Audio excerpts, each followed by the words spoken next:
मेरा नाम है बीडी बोरकर और people's party of India democratic का मैं राष्ट्रीय अध्यक्ष हूँ। ठीक है। उत्तर प्रदेश में 2022 के चुनाव निकट हैं, तो क्या इसको लेके पीपीआईडी जो आपकी पार्टी है इसकी क्या तैयारियां हैं? आप ये देखिए कि पिछले 1.5 साल से तो यहाँ लॉकडाउन रहा है, तो बहुत कुछ तैयारियां हम करना चाहते थे, लेकिन सरकार ने लॉकडाउन लगाने की वजह से जनता तक हम नहीं पहुँच पाए ये 1.5 साल की पीरियड में। लेकिन अभी मैं टूर पे निकला हूँ और निरंतर मैं 22 तारीख तक अभी टूर में हूँ एंटायर यूपी के, और फिर फर्स्ट राउंड में और सेकेंड राउंड में भी फिर मैं नवंबर में भी यहाँ टूर पे रहूँगा और इलेक्शन आने तक मैं कंटिन्यूस टूर में रहूँगा तीनों राज्यों में जो 2022 में जो आ रहे इलेक्शन, उत्तराखंड, यूपी और पंजाब। और इस दौरान जो हमारी मिशनरी है अभी, जो क्योंकि मोबाइल नहीं हो पाई लॉकडाउन की वजह से, तो उस मोबाइल हमारी जो यंत्रणा है उसको सेंसिटाइज करके, उसको मोबाइल करके और इलेक्शन लड़ने की मोड में उनको लाकर कैंडिडेट्स ढूंढने की प्रक्रिया में उनको मैं ले आया हूं अपने ये टूर के दौरान। और अभी हम कैंडिडेट्स ढूंढना शुरू कर दिए हैं और हम 400 सीटें लड़ेंगे। अच्छा, 400 सीटें पूरी लड़ेंगे। अच्छा, हमें ये बताइए, जो आपने ये पार्टी फॉर्म की है, जो तो इनका क्या, जो किस बेस पे ये पार्टी फॉर्म करी गई है, इसकी मूल विचारधारा क्या है? इसकी मूल विचारधारा है कि फूले अम्बेडकराइट विचारधारा।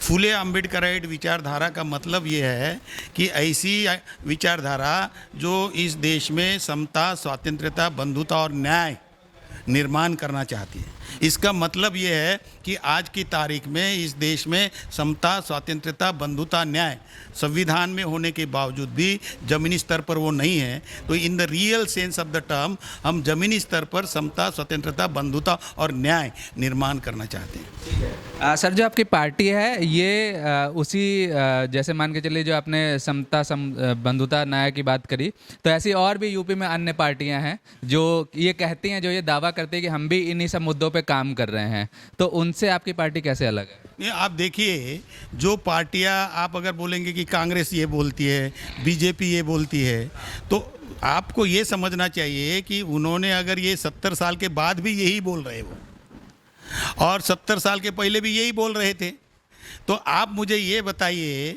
कि जिन्होंने 70 साल के पहले भी बोला और अभी भी बोल रहे, तो इसका मतलब उन्होंने इसके लिए काम ही नहीं किया। जबकि हम नई पार्टी है और नई पार्टी है तो सवाल ये उठता है कि विश्वास किस पे रखना चाहिए।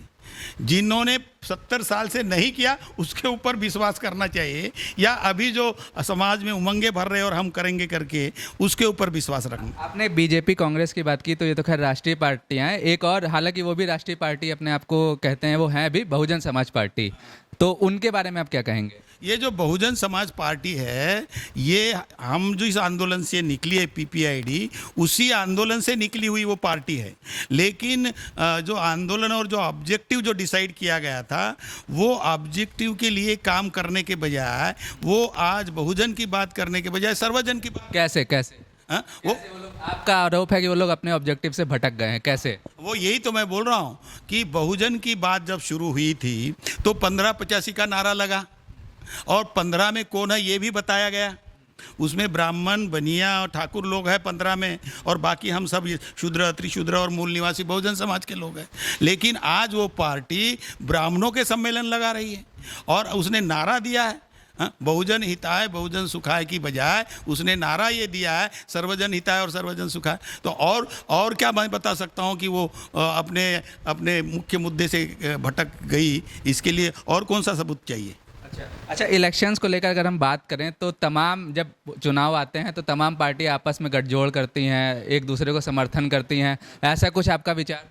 नहीं, हमारी अभी केंद्रीय कार्यकारिणी की मीटिंग हुई है, वहाँ 25-26 सितंबर को हमारी मेरठ में मीटिंग हुई है, और हमने कॉन्शियस डिसीजन लिया है कि हम अलायंस पॉलिटिक्स में नहीं रहेंगे, हम अंडरस्टैंडिंग में रहेंगे कुछ पार्टियों के साथ, लेकिन उनके साथ अलायंस नहीं करेंगे। क्यों नहीं करेंगे अलायंस?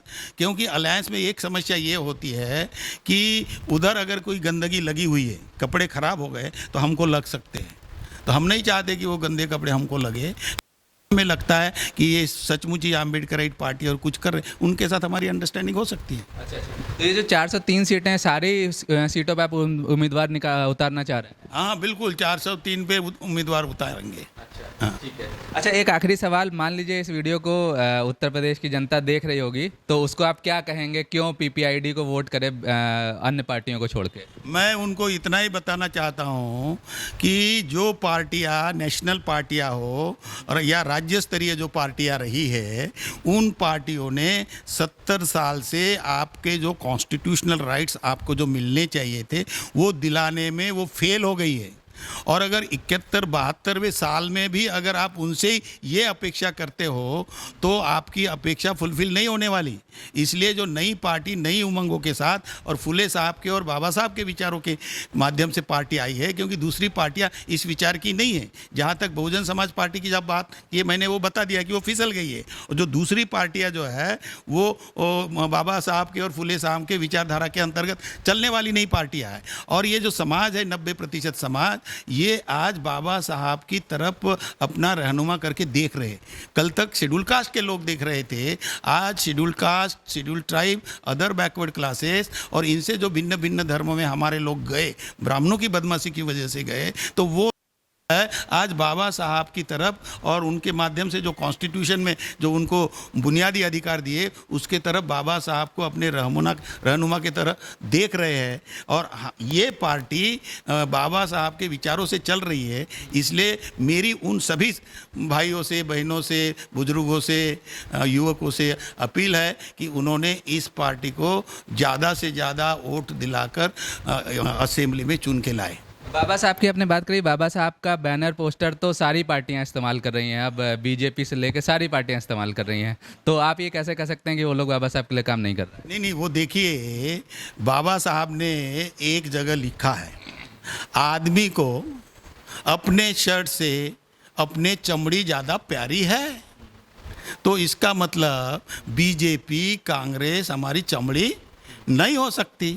हम उनके लोग हैं, उनमें से निकले हुए लोग हैं, तो हम उनकी चमड़ी है। तो इसलिए लोगों ने हमें इसी ढंग से देखना चाहिए कि हम उनकी चमड़ी है, इसलिए हम उनके लिए अपनी पूरी जान लगाकर काम करेंगे। जबकि वो शर्ट है, वो शर्ट निकाल के फेंक देंगे। ठीक है, ओके।